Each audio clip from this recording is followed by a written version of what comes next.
بسم اللہ الرحمن الرحیم۔ ملفوظات حضرت مسیح موعود 19 اکتوبر 1907 بمقام قادیان دارالامان بوقت سیر۔ حضرت اقدس نے فرمایا طرح طرح کے نشانات اور موجودہ حالات زمانے کے اور صدی کا سر سب کے سب ضرورت مجدد ثابت کر رہے ہیں، اور مجدد کا کام اپنے زمانے کی اصلاح اور اس فتنہ موجودہ کا دور کرنا ہوتا ہے جو سب سے بڑا فتنہ ہو، اور وہ اسی زمانے کے مطابق ضروری اصلاح کرنے کے لیے آتا ہے۔ اور ظاہر ہے کہ زمانے میں اس سے بڑھ کر فتنہ نہیں کہ ایک طرف تو ایک عاجز بندے کو خدا بنایا جائے اور اسی کو زمین و آسمان کا پیدا کرنے والا سمجھا جائے، اور دوسری طرف ایک صادق نبی کو جو دنیا میں سب سے بڑھ کر توحید کا حامی آیا ہے، نعوذ باللہ جھوٹا قرار دیا جائے۔ یہ وہ فتنہ ہے جس نے لاکھوں انسانوں کو خدا پرستی سے برگشتہ کر کے انسان پرست بنا دیا، اور اسی کے اثر سے اکثر لوگ دیریا بن گئے اور توحید کی محبت دلوں سے جاتی رہی اور اسلام برائے نام رہ گیا، اور سب کے سب چھوٹے بڑے اسی فتنہ عظیمہ سے عزت پذیر ہو رہے تھے۔ خدا تعالیٰ نے اس زمانے کی اصلاح کے لیے اور فتنے کے مناسب حال جو امام اور مجدد بھیجنا تھا، اس کا نام اسی فتنے کو دور کرنے کے لیے مسیح رکھا، کیونکہ حضرت عیسیٰ کی امت نے ہی بگڑ کر یہ فتنہ برپا کیا ہے۔ اس لیے اس کی اصلاح کے لیے اور زمانے کو اس کے فتنے سے بچانے کے لیے ضرورت تھا کہ اسی نام پر کچھ پیدا کیا جاتا۔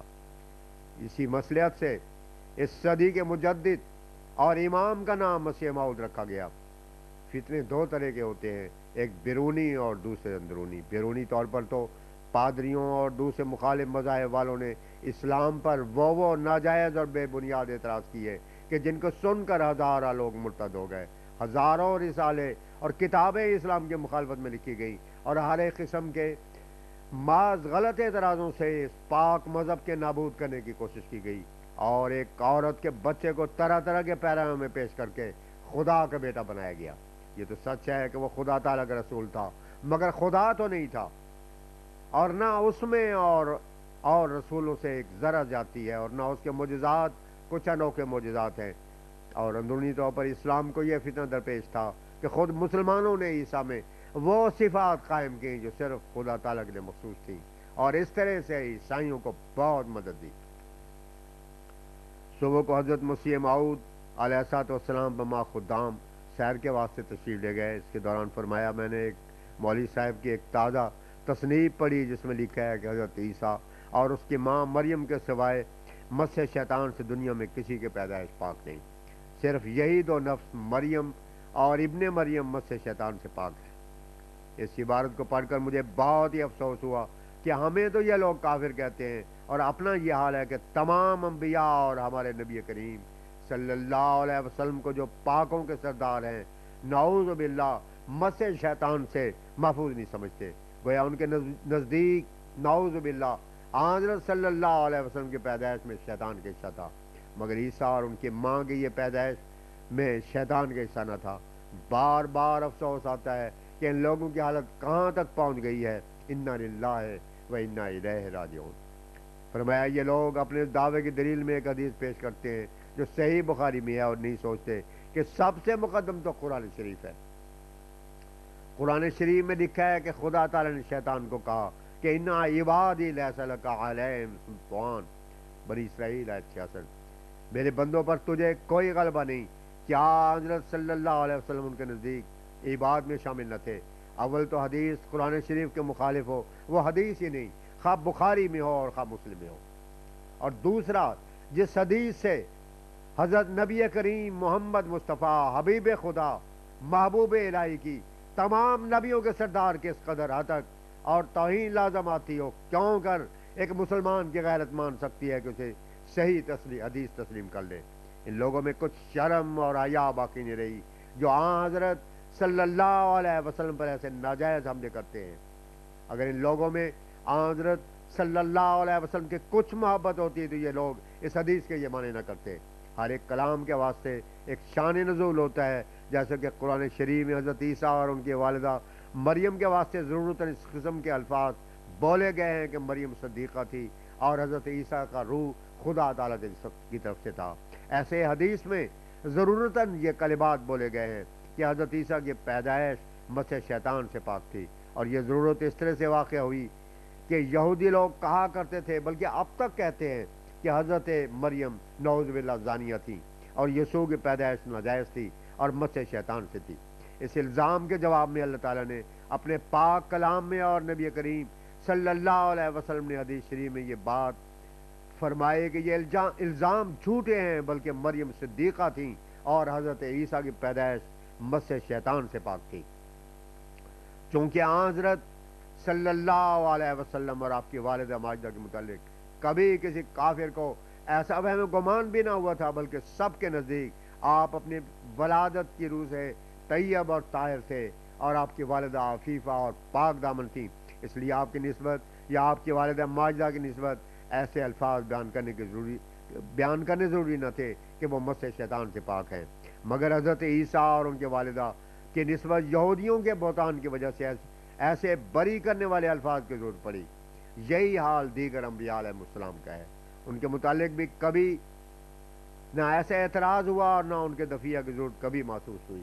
افسوس ہے کہ ان علماء کو یہ خبر بھی نہیں کہ یہ باتیں کیوں قرآن کریم میں ذکر کی گئی ہیں۔ وہ نہیں جانتے کہ ایسی باتیں کسی بہتان کے دفع کرنے کے لیے آتی ہیں۔ قرآن شریف میں لکھا ہے کہ مریم صدیقہ پر ایک بڑا بہتان باندھا گیا تھا، اسی واسطے خدا تعالیٰ نے اس کا نام صدیقہ رکھ دیا۔ افسوس ہے نہ تو ان لوگوں کے اکابر کو سمجھتے ہیں اور نہ ان کے اقتداء کرنے والوں کو کچھ خیال آتا ہے کہ ایسے عقیدے سے پیغمبر خدا صلی اللہ علیہ وسلم پر داغ لگایا جاتا ہے۔ اگر قرآن شریف میں خدا کے بندوں کا مس شیطان سے پاک ہونے کا ذکر بھی نہ ہوتا، تب بھی رسول کریم صلی اللہ علیہ وسلم کی محبت اور عظمت اور آپ پر ایمان کا یہ تقاضا ہونا چاہیے تھا کہ ایسا ناپاک عقیدہ آپ کے متعلق نہ رکھا جاتا۔ حضرت مریم کے متعلق یہ دعا تھی کہ انی اعیذھا بک وذریتھا من الشیطان الرجیم، آل عمران آیت 37۔ مگر یہ دعا بھی اسی اعتراض کے روا کرنے کے واسطے ذکر کی گئی ہے، ورنہ خدا تعالیٰ کے انبیاء اور اولیاء کے متعلق تو پہلے سے اللہ تعالیٰ کا خاص ارادہ یہ ہوتا ہے کہ ان کو مقدس رسول بنایا جاوے گا۔ وہی ارادہ الہی ابتدا سے ان کے پیدائش اور تمام امور کو مقدس رکھتا ہے۔ انبیاء علیہ السلام تو مادرزاد پاک ہوتے ہیں اور شیطان سے دور رکھے جاتے ہیں۔ دنیا میں پیدائش دو قسم کی ہوتی ہے، ایک رحمانی اور دوسری شیطانی۔ خدا تعالیٰ کے تمام نیک بندوں کی پیدائش رحمانی ہوتی ہے، شیطان کو اس میں کوئی دخل نہیں ہوتا، اور انہی کے متعلق کہا جاتا ہے کہ روح منو، ان کا روح خدا کی طرف سے ہوتا ہے۔ اس میں حضرت عیسیٰ کی کوئی خصوصیت نہیں ہے۔ خدا تعالیٰ کے تمام نیک بندوں کی طرح نیک بندوں کے روح خدا ہی کی طرف سے آتی ہے۔ پھر فرمایا زمخشری نے بخاری کے حاشیہ میں اس حدیث کے یہ معنی کیے ہیں جو ہم کرتے ہیں۔ یہ علماء زمخشری کو اچھا نہیں سمجھتے، مگر ہمارے خیال میں وہ ان علماء سے بہتر اور افضل تھا، گو معتزلی تھا، مگر اس کے ایمان نے گوارا نہ کیا کہ حضرت صلی اللہ علیہ وسلم کی عظمت پر داغ لگا دے، بلکہ اس کے دل میں اسلامی غیرت اور محبت نے جوش مارا۔ اصل میں ان لوگوں میں تزکیہ نفس نہیں ہے۔ جب انسان تزکیہ نفس اختیار کرتا ہے تو قرآن شریف کے معارف اور معنی اس پر کھولے جاتے ہیں۔ پھر فرمایا ان علماء نے ایسے عقائد کے ساتھ عیسائیوں کی بہت امداد کی ہے۔ حضرت عیسیٰ کو خصوصیت کے ساتھ ایسے صفات دیتے ہیں اور کہتے ہیں کہ دوسرے انسانوں میں یہ باتیں نہیں پائی جاتی۔ عیسائیوں کو اس سے مدد مل جاتی ہے کہ جب تم خود کہتے ہو کہ یہ صفات کسی انسان میں نہیں پائے جاتے، تو ضرور ہے کہ وہ خدا ہو جس میں خاص بلا شرکت غیر ایسے صفات پائے جاتے ہیں۔ اس وقت اسلام پر دو بڑے فتنے ہیں۔ ایک تو بیرونی فتنہ ہے کہ کئی لاکھ آدمی مرتد ہو کر عیسائی ہو چکا ہے، اور باقی بہت سے نیم مرتد پھرتے ہیں۔ ارتداد کے دروازے ہر طرف سے کھلے ہیں۔ دوسرا بیرونی فتنہ ہے کہ مسلمان لوگ اپنے عقائد کے ساتھ اس ارتداد میں امداد کرتے ہیں۔